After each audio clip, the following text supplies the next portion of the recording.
Bismillahirrahmanirrahim. Assalamualaikum warahmatullahi wabarakatuh. Kita lanjut lagi pembahasan dari membaca buku Seni Merayu Tuhan karya Habib Hussein Ja'far Al-Haddar ya. Nah, kalau sebelumnya kita ngebahas tentang baru prakata di dalam buku ini, kita masuk ke bab pertamanya yaitu tentang rayuan untuk Tuhan. Sholat pada prinsipnya bukan sekedar gerakan ruku, sujud, dan lain-lain. Kalau sekedar gerakan-gerakan seperti itu, saya sih sering bercandain bahwa itu namanya yoga bersyariah. Oleh karena itu, wajar kalau Allah kadang menyindir orang yang sholat nyerempet ala yoga bersyariah. Misalnya dalam Quran Surat Al-Ma'un ayat 4, celakalah orang-orang yang melaksanakan sholat. Siapa mereka? Allah lanjutkan di ayat kelima, yaitu orang yang lalai terhadap sholatnya. Lalai di sini diantaranya menurut tafsir Ibnu Katsir adalah dia memang melakukan sholat tapi tak khusyuk. Itulah kenapa kita diperintahkan Allah untuk menegakkan sholat. Bukan sekedar melakukan gerakan-gerakan sholat, tegak artinya bukan hanya sah, tapi usahakan khusyuk karena khusyuk merupakan kunci dalam sholat. Imam Abu Hanifah pernah didatangi seseorang yang lupa menaruh barang berharganya. Dia minta petunjuk kepada Abu Hanifah, lalu Abu Hanifah bilang, nanti malam kamu sholat sampai pagi. Maka malamnya orang itu sholat. Namun di tengah-tengah sholat, belum kunjung pagi, dia ingat di mana meletakkan barangnya yang hilang itu. Dan dia pun kembali kepada Imam Abu Hanifah, menyampaikan kabar bahwa barangnya sudah ketemu. Lalu Abu Hanifah berkata, aku tahu setan takkan membiarkanmu khusyuk. Maka setanlah yang membantu kamu menemukan uangmu. Cuma jangan overthinking perkara belum bisa khusyuk. Bagi Allah yang penting usaha dan hasilnya bukanlah yang utama. Karena kita mau dan mampu sholat saja itu sudah karunia dari Allah. Artinya Allah memilih kita untuk ditemuinya dalam sholat kita. Sebab di luar sana ada yang mampu tapi enggak mau. Ada pula yang mau tapi enggak mampu, dalam artian ada aja yang seolah-olah menghalanginya. Urusan belum kelar hingga waktu sholat lewat. Perkara ini, persoalan itulah dan lain sebagainya.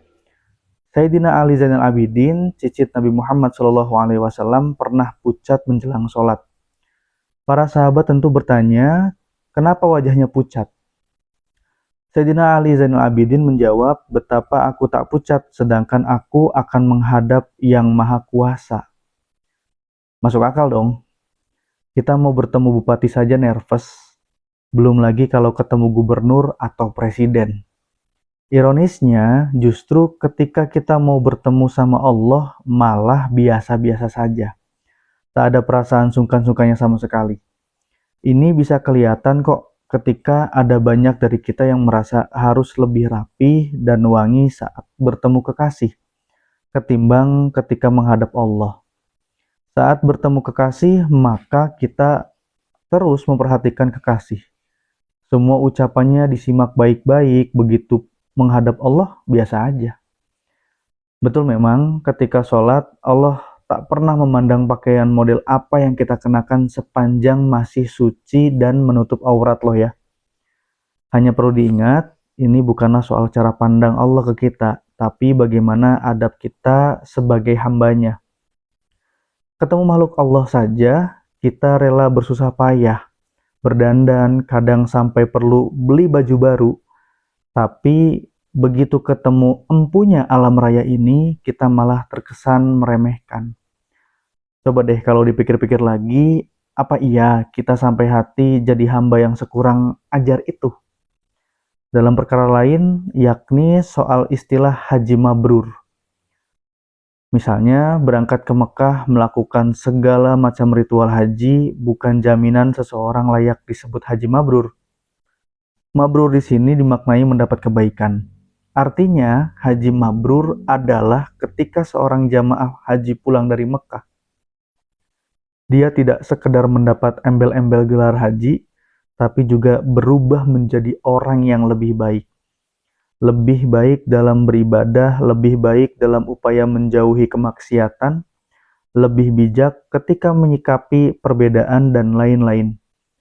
Poinnya, dia menjadi manusia dengan level kebaikan lebih tinggi. Nah, yang begitu-gitu, itu baru mabrur namanya. Kalau sekedar berangkat ke Mekah di musim haji, itu namanya traveling bersyariah.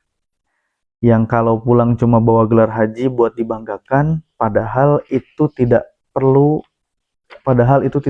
lebih dari gelar palsu. Sepalsu oleh-olehnya yang biasanya beli di Tanah Abang.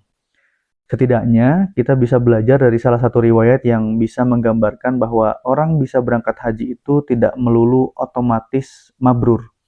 Misalnya, riwayat ketika Sayyidina Ali Zainal Abidin sedang mengusap wajah salah seorang sahabatnya untuk membuka tabir di matanya.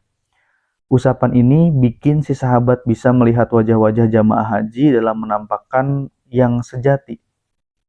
Ternyata yang dilihat sahabat tersebut beberapa di antaranya adalah penampakan wajah binatang.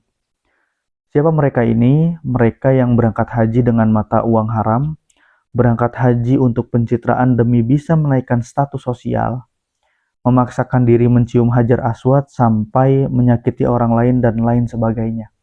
Padahal, kalau saja pelajaran dari ritual haji diresapi, cukup kiranya seorang manusia bisa mereformasi diri menjadi lebih baik.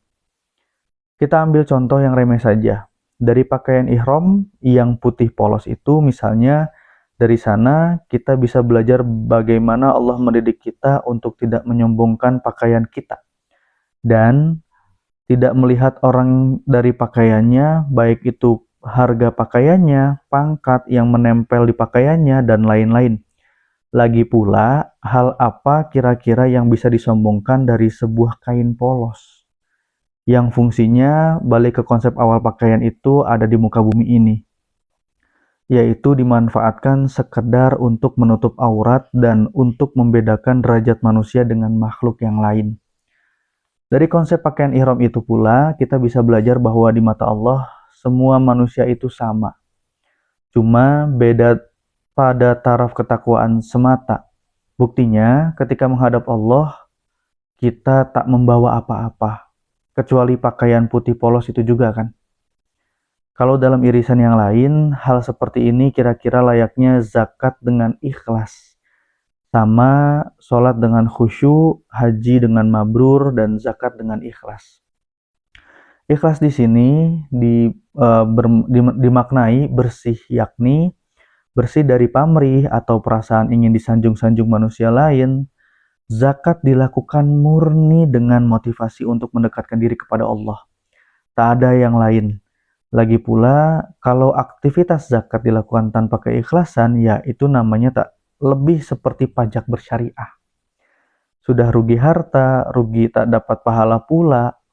Dengan melanggengkan prinsip seperti ini, hati dan lisan kita akan selalu terbiasa melafalkan istighfar atau memohon ampun kepada Allah, bukan malah ngerasani atau ngibahin keburukan orang lain. Salah satu riwayat yang bisa menggambarkan betapa indahnya sebuah keikhlasan adalah ketika Sayyidina Ali Zainal Abidin wafat dan dimandikan. Saat pakaiannya dibuka untuk dimandikan, ternyata di pundak beliau ada tanda hitam layaknya seorang kuli pikul. Tanda hitam ini menjadi jawaban dari misteri tentang siapa orang yang setiap malam membagikan sedekah diam-diam kepada orang miskin tanpa ada yang tahu. Sedekah Sayyidina Ali Zainal Abidin ini seolah-olah mengkritik keras sebagian orang yang justru menjadikan malam sebagai momentum untuk mencuri, bermaksiat, dan lain-lain. Ketika orang lain berusaha keras menyembunyikan keburukannya, Sayyidina Ali Zainal Abidin malah menyembunyikan kebaikannya. Berat memang kalau kita harus meniru 100% seperti Sayyidina Ali Zainal Abidin. Meski begitu, setidaknya kita bisa mencontohnya dengan tindakan yang lebih sederhana. Misalnya, menahan diri untuk menginformasikan ke orang lain mengenai kebaikan yang pernah kita lakukan. Tak perlu sampai sembunyi-sembunyi segala. Jika kita bisa melakukan itu pada saat yang bersamaan, kita sudah melatih diri agar ikhlas. Sebab ikhlas itu urusannya adalah soal kebiasaan. Dan yang namanya kebiasaan ya kita harus sering-sering melakukannya. Menjadi laku hidup kita sehari-hari sampai kita merasa biasa saja ketika melakukannya.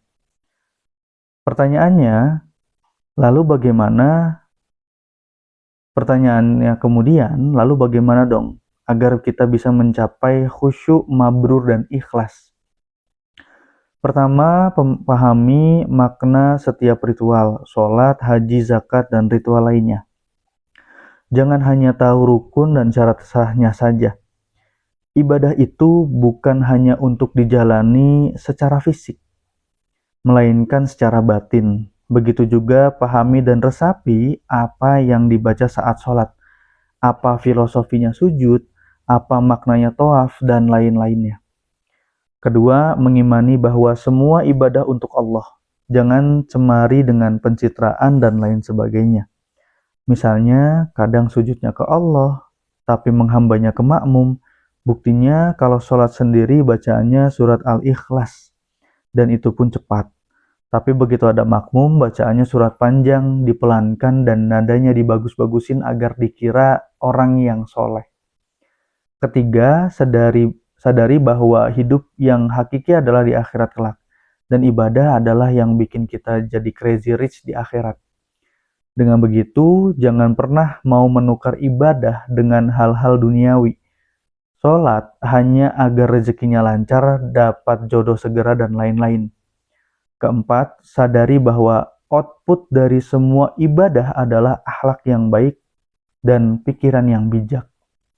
Oleh sebab itu, jangan kasih kendor sebelum output itu bisa dicapai. Lalu, ibadah itu rayuan, seperti kamu kekasihmu tulus.